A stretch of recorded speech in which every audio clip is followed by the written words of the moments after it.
Hey, what's going on? This is Kim De La Rosa, and you are listening to the Mindful Health Podcast, the place where we share science-backed research on how to balance mental health and wellness in your everyday life. And today we are going to talk about work-life balance. Is this real? Is this actually possible? Or were we given a bunch of lies? Let's figure it out. Ready? Here we go.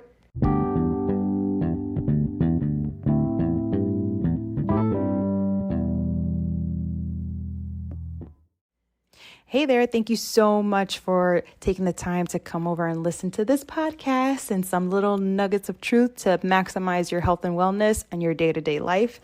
And today we are definitely talking about the one topic that is very, very universal, very controversial, and just wanted to break it down and to see whether this is true or whether this is just fantasy that is just given to us. And that is called the work-life balance. So work-life balance is something that is inherited, kind of inherited. It's inherited in us as we go into the workforce. Right when we graduate, whether high school or college, or we just start working. Once we join the workforce and we start to make, money and we start to make a living and we have responsibilities that need to be addressed, and we see the value of going to work and making sure that all of your projects and your performances and everything is going well so that you could be able to make a living. But what we also see is trying to balance putting your best foot forward in your best work and your work life, but also trying to being your best in your family life. And oftentimes, whenever you are starting something new, whether it's a new job or depending on what type of job that you have. If you're an essential worker, like a fireman or a police officer, if you're a teacher, even if you're, someone who works behind a desk all the time, whichever job that you have, if it's definitely a job that is strenuous and that is time consuming, oftentimes balancing family and work can seem impossible because, and I'm pretty sure that you can agree with me, work life and family life, they both take a lot of energy. And sometimes family can feel like work. And what I mean by that is, it takes work to maintain relationships. It takes patience and consistency and awareness and time, to make sure that your family and you are on the same page, your communication is there, that you are basically there for one another. And it takes time, it takes awareness, and it takes you finally realizing that there has to be a way. If you are focused on your job, or let's say, for example, you're like trying to start a business, obviously, a lot of entrepreneurs and business people know that when you start a business, those first couple of years, you are just in the grind mode. You are in hustle mode. You are just trying to get the flow. You're trying to understand how to produce income on your own without having to worry about getting a paycheck. And oftentimes, that's a huge learning curve. And for entrepreneurs or business owners who are trying to get their foot in the door and started, oftentimes they have to say no to family stuff, because they are too in the process of building their business. It's the same thing for even if you have a regular job and you work for a company or in a 9-to-5. If you have a meeting that you have to go to, or if there's like a business trip that needs to be attended to and you have to go there, that's time away from your family. That's time away from the people that you love, like your friends, because friends could be family. I know people who have chosen families, and that's just as important to them as their own like blood relations. But the idea of trying to balance being a good worker and making sure that you are doing the best job that you can be in your given profession so that you can obviously have a roof over your head and food on the table, but also trying to be a good person in your family units, in your friend units, and making sure that those connections and the people that you love are there and they're present. So how can we put in all of our effort into these two branches that are very encompassing of our lives? And what I found was, of course, awesome research. But one of the articles and the studies that I loved was by the Harvard Business Review. So they had conducted a study, which were interviewing a bunch of mid and senior level managers in two huge global firms. They didn't want to mention the names. But throughout the responses and the research, what they found was that all of them, every single mid and senior level manager, when they asked them about what they thought when it came to the work-life balance of their teams, they all unanimously agreed that overwork is not good at all for not just their employees, but for the company, because employees or people who are in their work mode, if they are operating from a state of anxiety, even though the work will get done, but that level will not be sustainable, because obviously it'll have a negative impact on work and it'll just bring productivity down. Because why would people want to try and work when it's just anxiety producing? And think about this. It's like, remember when you're in school and you had to write this paper, and the paper, like, you knew in advance that you're just kind of like, oh, I got to get this paper done. But because you knew the work that had to go through it, and you know that you're just like, oh my God, I need to get this done. Oftentimes you will procrastinate, right? because of the negative feeling that you have about this report or about this thing. I mean, and of course there are some people who are just kind of like, ooh, I love writing reports, and they'll just do it super early. But a vast majority of the people that I know that, like, they'll wait for the last second to do it. Why? Because they just do not have good feelings when it comes to that. Like, it's not awesome feelings when it comes to that. And like, managers know that it's hard to overcome unhealthy work habits and reach more sustainable work-life balance, because we're so conditioned into putting our all into everything that we do. It's been almost assumed that if you have a job, then that means that you have to give 100% your all in this job. And then, of course, it's the same thing with your family, that, family is everything. You have to make sure you put 100% in your family. What I also loved about the study was that the responses that the researchers found was that there was a significant minority of workers who were able to resist the pressures of the work-life balance. And because they were able to find their own way, they achieved a healthier balance through reporting, through putting on presentations, through making sure that they reach their bottom line, and not feeling so anxious and not feeling like the walls are caving in on them. So then they went to go find these people, like, okay, so you are like a select few anomalies, I guess. So they want to be like, all right, so what is it that you guys are doing? But first of all, let's just answer the question, is work-life balance actually real? And some people will say no, because it's just too much. And then other people will say yes. For me, I feel like it is, and I know I'm going to sound cliche, but I do feel like there is a middle ground to it. I do feel like there are seasons where you have to be in work mode, depending on your job. There are seasons where this needs to happen. This workflow needs to happen. And this is just the aim. And then there are other seasons where you're just like, okay, work can wait because my family needs my attention. I need to spend time and I need to do this.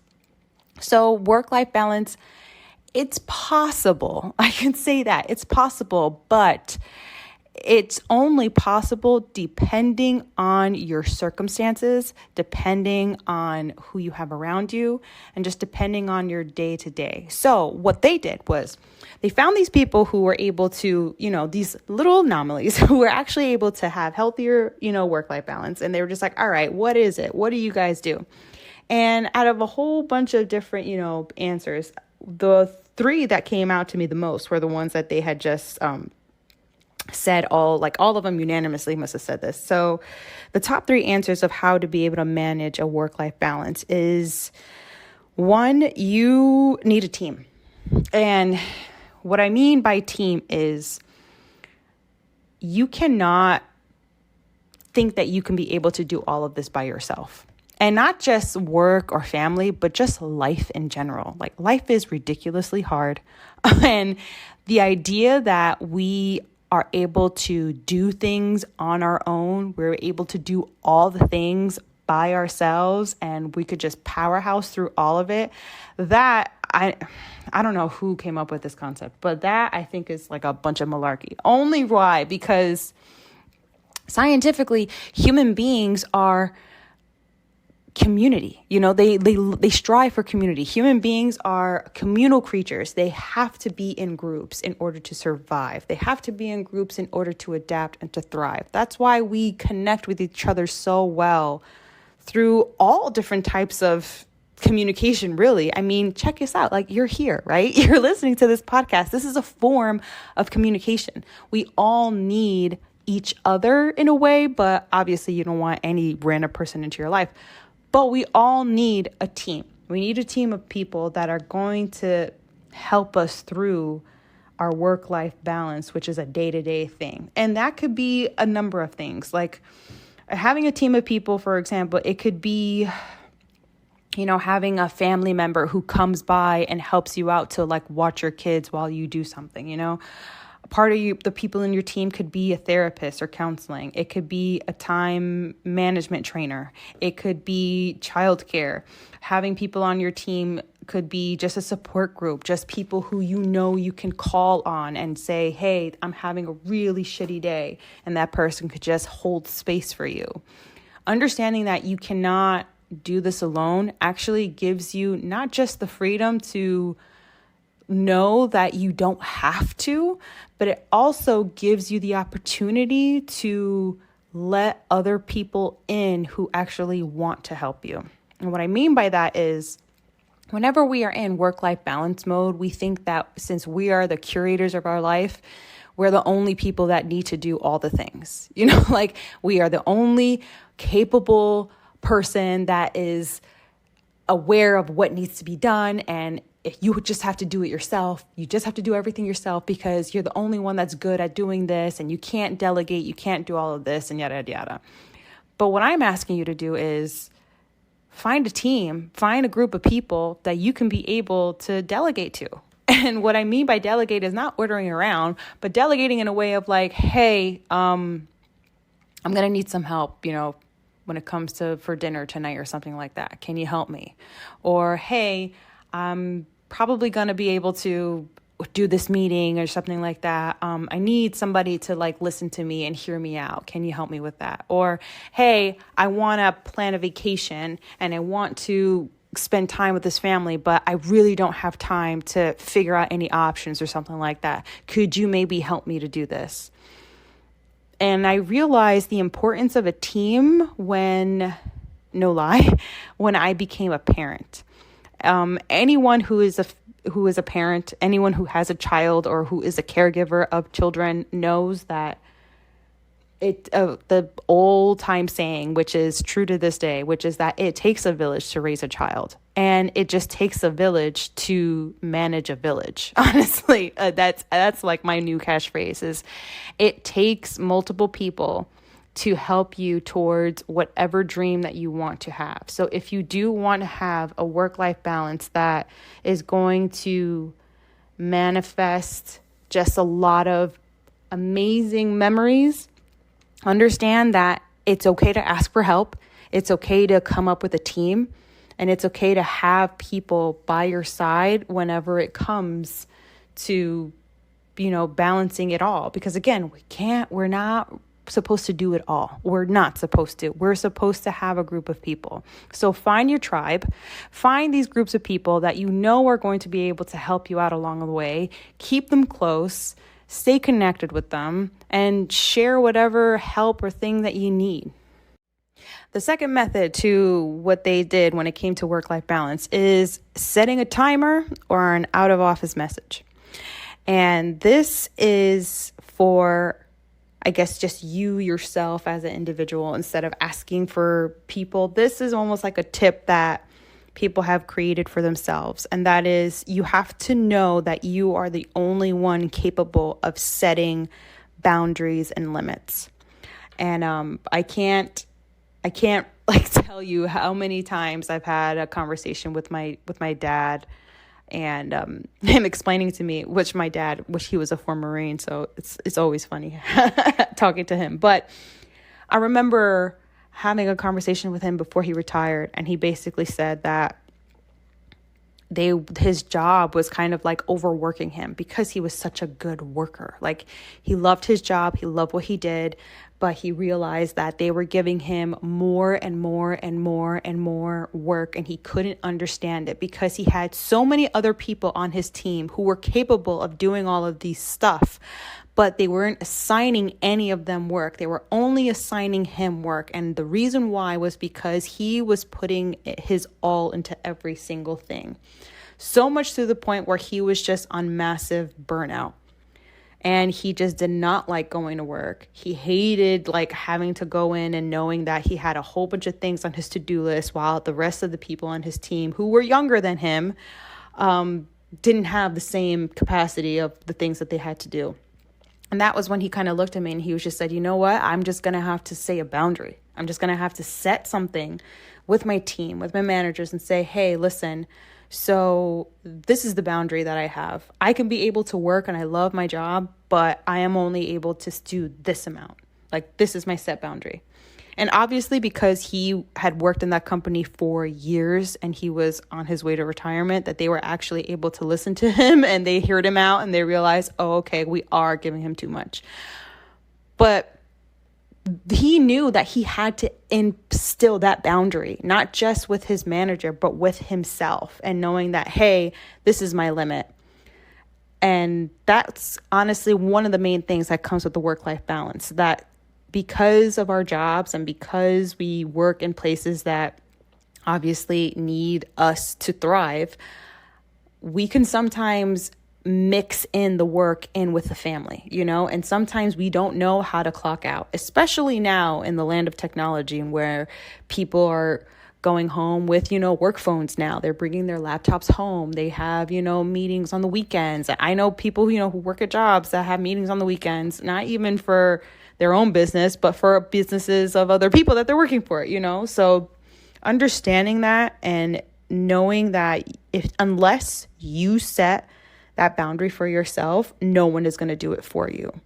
So when it comes to your work-life balance, remember that your time is valuable. And also remember that the company knows that your time is valuable. And they also have to remember that your time is valuable. And the only way that they can be able to remember is if you set that bar for them. Also, on another side note, for people who actually work in companies, make sure to use your PTO days. Like, I can't tell you how many people I know that do not take their paid vacation days. And these are already paid for. Like, they're called paid vacation. You are going to be paid to go on vacation and rest. But I can't tell you how many people I know refuse to take these days in fear of them not looking like they're not the best worker, that they want to make sure that they can do it all and stuff like that. And honestly, myself included, it wasn't until this year that I realized that I need to take a vacation. And it's been years that I've taken a vacation, honestly.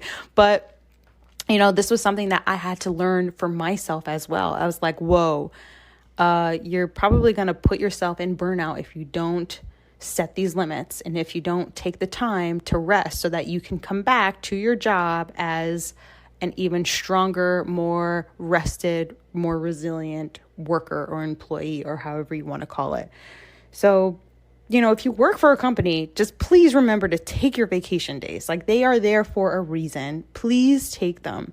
And also, if you are a business owner or an entrepreneur, understand that, yes, it could be hard starting out. And again, if you are starting out, maybe vacation is not, on the horizon at the moment. But always make sure that you are setting limits for yourself.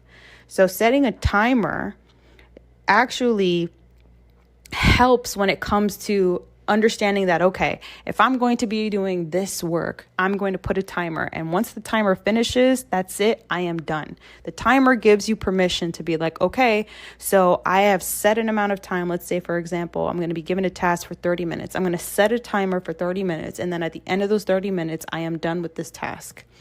And then you're also going to realize that, oh, okay, I don't feel as guilty. I don't feel like I didn't get anything done, because technically you did, because you set a timer for this one thing. And if it's a huge project, if it's a huge thing, you can always do timers in increments. If it's a big project, you could set aside 30 minutes to do this half, another 30 minutes to do half during the other day. So, it could always plan. You can always try to use a timer, try to practice it and utilize it in your day to see how it could be able to help you, stay on track. Same thing with out of office messages, airplane mode on your phone. Turn the airplane mode on, after hours, so that you're not so, I guess, tempted. That's the word. I was trying to look for the word. That you're not tempted to look at your phone and be like, oh, what's the email? What did my boss say, or anything like that? Remove the temptation. Set a timer for your tasks. Put your phone on airplane mode. Put out of office messages that, listen, I am out of the office on this time, or yada, yada, or again, use your vacation days. Take a vacation, whatever you can, because it is vitally important. And then the third thing, which I thought was absolutely amazing when it comes to balancing your work and life, kind of coincide with setting a timer, and that is using a calendar. And I know that this does not sound sexy at all. It doesn't. But this can actually transform your entire day, month, year once you start including a calendar. And here's what I mean. So growing up, I had a father, which, as some of you probably already know, my father is a retired Marine. And growing up, we had this enormous calendar hung in our kitchen. It was just like a massive, it's one of those things that you used to find in Staples. It's one of those big business calendars that people would have on their desks or something like that. But he actually bought one and he put it up in our kitchen, because obviously that was the place where we always congregated all the time. And on that calendar, he had put everything on there. And I mean everything, from doctor's appointments to vacations to family events. And as we got older, he even started putting our book reports. When are our book reports done? When are our graduations? What are the days that we're going to be playing soccer or something like that? Everything was on this calendar. And he made it fun in a way, because he would take out different color markers and pens and stuff like that. But what he started to, I guess, instill in us, me and my siblings, was when you can plan your day, when you can actually see in front of you what you have for the day, the week, or even the month, you can start to manage your time in a more easy way. You can actually take control of your day instead of the day controlling you. And I couldn't understand that, honestly, until I quote unquote grew up, so until I became an adult. Once I became an adult and a mom, and I started, balancing all these different businesses that I have, that's when I started to realize the importance of a calendar. And I look at myself as okay, well, we're adults now, and if we want to try to do all the things, if you want to dream, if we want to balance all of the things in our life that are important to us, it's important to plan ahead of time. And 9 times out of 10, this is going to be something fairly new, or this is going to seem very awkward, because you're going to plan every single minute of every single day, which I don't recommend. What I will recommend is planning out your day, and first starting out your day in hours, planning out your day within the hour. So every hour, what are you doing in a specific hour? And then once you start to see that, then that's when you could break it down into half hour installments. So okay, so then half hour I can do this, half hour I can do that. So I mean, as an example for my calendar, like if anyone were to see my calendar, you would see that it's just like bombarded with a whole bunch of different colors. It looks like a rainbow. And it's only because I am making sure that I am planning out my day so that when I wake up in the morning and I look at my calendar, I know exactly what to expect. I know exactly what's going to happen. I know how to prepare, and I know what's going to be, again, expected of me during this day. Once you're able to have, I guess, the data of your life just right in front of you, one, it doesn't feel so scary, but two, it gives you that, not only that sense of control, but that sense of like independence and confidence of knowing that you actually have control of your day. No one else does. So you can be able to put in whatever the heck that you want to do. And honestly, using a calendar has to be one of the best life hacks ever when it comes to doing anything or just improving your overall wellness. There's so many different business owners. There are people who work in the medical field. There are people who work in real estate. There are people who are teachers, who are doctors. There are so many people who actually use their calendar. Not to mention, it is free. Like using your calendar on your phone, you can automatically sync it to your Google Calendar. You can sync it to your iPhone calendar or your Android calendar, whatever you feel prefer. You can set reminders and timers on your calendar so that if you feel like the day is getting ahead of you, your phone will be your assistant. Your phone will set a reminder. Your phone is basically a free assistant if you utilize it well. If you use your piece of technology well, instead of scrolling on social media, if you use your calendars, if you use your reminders, your notes, and all of that stuff, that is like a game changer, not just in your business, but just in your life. So again, back to the question, is work-life balance actually a thing? And I'm going to say the same response. It depends. It depends on your life, depends on your job, depends on how you are going to utilize the tools that you have around you, not just within the external world, but within yourself, understanding your values. Understanding that you are the only one that is your best advocate into setting your own limits and your own boundaries, whether that is in work or whether that is in your job or just in life in general. Finding the flow for you on how to navigate work-life balance, that is something that is a lifelong journey, and that is something that we're all going to struggle with. Is it possible? Yes. But is it going to be 100%? Are you going to feel awesome all the time? Probably not, because again, it's a lot. Even people who have like a bunch of assistants who are able to do all of this stuff, they have their tough days as well. But if we're aware of our jobs and our life and our families, if we have that awareness of our values and what we want to do and the people that we want to be or become, then knowing the information, knowing, okay, this is what's going to work for me in my life and this isn't, the more data that we have in our life, just in general, the better off we're going to be. And when it comes to work-life balance, obviously, this is something that even companies are starting to consider, because companies and organizations are now starting to implement work-life balance initiatives, to help people manage the demands of work and personal life. So there are a bunch of companies who are offering employee assistant programs, stress management training.